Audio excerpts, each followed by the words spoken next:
Believe it or not, it's actually very easy to fix a scratchy violin tone. Let's talk about it. I'm Tobias Murphy, and this is Murphy Music Academy. I've mentioned in some of my other videos that I'd much rather have a student who tended to scratch their tone a little bit than had a tight arm. Because scratching is, as I mentioned before, very easy to fix, and let me show you how. The first thing you need to recognize is that the bow itself actually does not scratch. Right? If I hold the bow by the screw here, and I place it right at the frog where it's the heaviest, and pull a stroke, it doesn't scratch. The bow in and of itself, full weight of the bow, does not actually produce a scratching sound. So this means the problem, in fact, is you. You are getting in the way of your own tone production. Aww. So first thing we need to do is figure out how to play with just the weight of the bow by itself. And to do that, you're going to need to learn how to have a very relaxed bow arm. Now, to start with this, I have a little exercise, a little progressive exercise that you can do right now, right here with me. First thing we're going to do is we're going to take the bow and place it on the A string right in the middle of the stick. So right about there, right? And then you want to hold the bow with only 2 fingers. And the reason we're doing this is because if you hold it with 2 fingers, you can either put weight into the string or take weight out of the string. You just have to deal with what the bow has for you. And as you're doing this, take the time to make sure your shoulders, both of them, but especially the right one, are completely relaxed, right? Completely relaxed, completely down.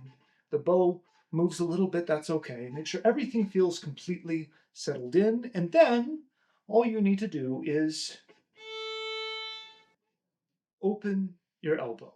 In all likelihood, this will create a perfectly decent, if not a bit wispy sound by the time you get to the tip. But you've successfully used only the weight of the bow and learned hopefully how to relax your bow arm and shoulder. Now, the next thing we're going to do is basically the exact same thing, but this time I'm going to let you keep all your fingers on the bow, but you still need to hold it as if you're holding it with 2 fingers and making sure not to add or take away any extra pressure. So once again, maybe you can start with 2 fingers, really feel the weight of the bow and the weight of your shoulders, be completely relaxed, and then maybe add all your fingers and make sure that everything's still relaxed, and then open your elbow again.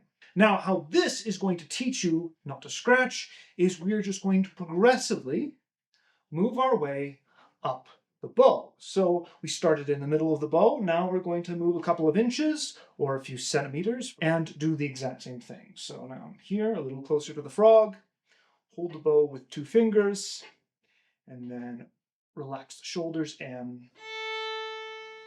open the elbow.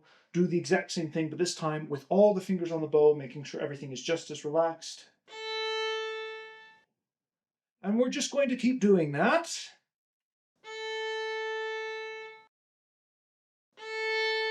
until we get to the frog.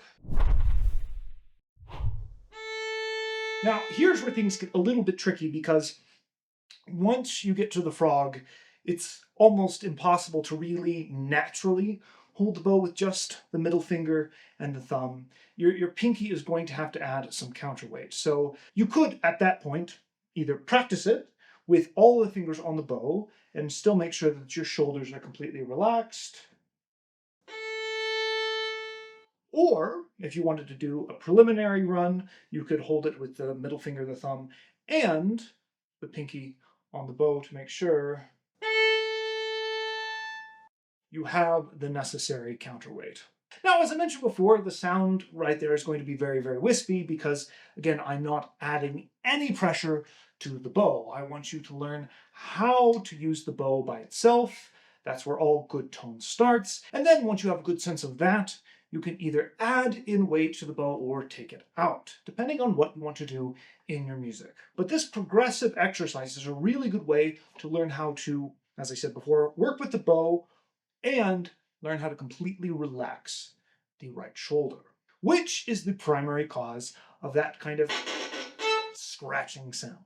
Once you've done that, there are a few other exercises that you can add into this if you're still struggling a little bit with getting a bit of scratch in your sound. Now, you may have noticed I'm really just addressing scratching right here at the bottom part of the bow, because if you're scratching in the middle of the bow, that's really the simplest thing to fix. It's just stop pressing so hard. As a matter of fact, for most of the time, all you really need to think about when it comes to tone production is not even pressure so much as what does it take to get some friction from the string to the hair. If you have the necessary friction,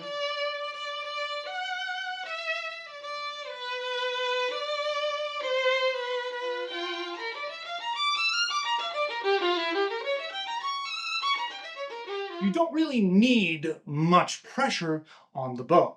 So if you're finding yourself scratching anywhere but this part of the bow, it's usually not even a basic technique issue. You are just forcing the bow into the strings way too much.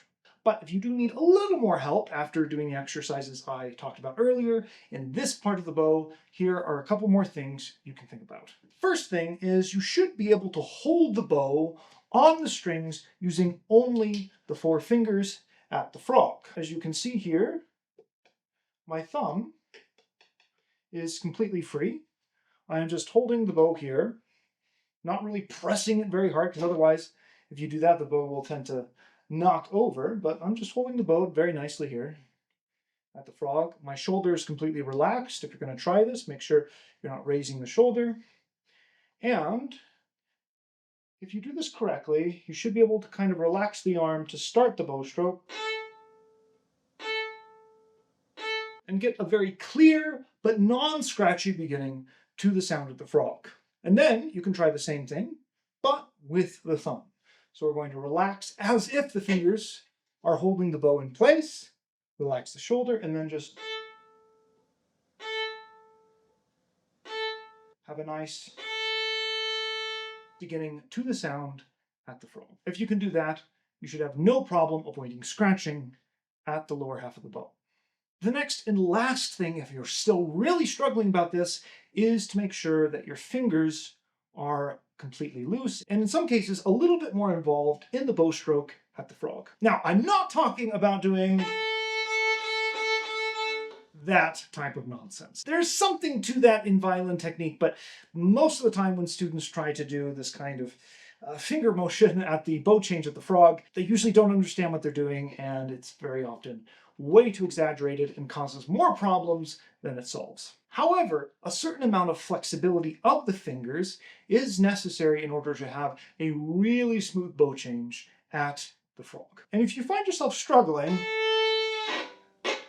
to not make a scratchy sound when you approach the frog, especially from an up bow, then you might need to activate your fingers. To learn how to do this, firstly, you do need to be able to do a nice, even contraction and relaxation of the fingers at the frog, like so. If you don't know how to do that, then I made a little video on this a long time ago here. However, if you do have a pretty good grasp on this particular motion, let me show you how to use it in the bow stroke. Basically, all it's going to come down to is you're going to want to make sure the arm is moving in the exact same way throughout the bow stroke. And once you start to get closer to the frog around the balance point, you're going to want to slowly and very evenly start to pull the fingers up like this. Don't do anything else. Just as you get closer to the frog,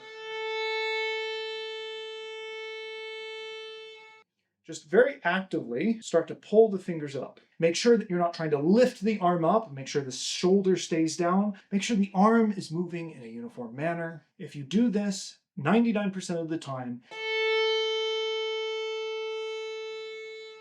you will create a completely even tone after a few rounds of practice. And eventually, this just becomes something that you do completely naturally without thinking about it at all.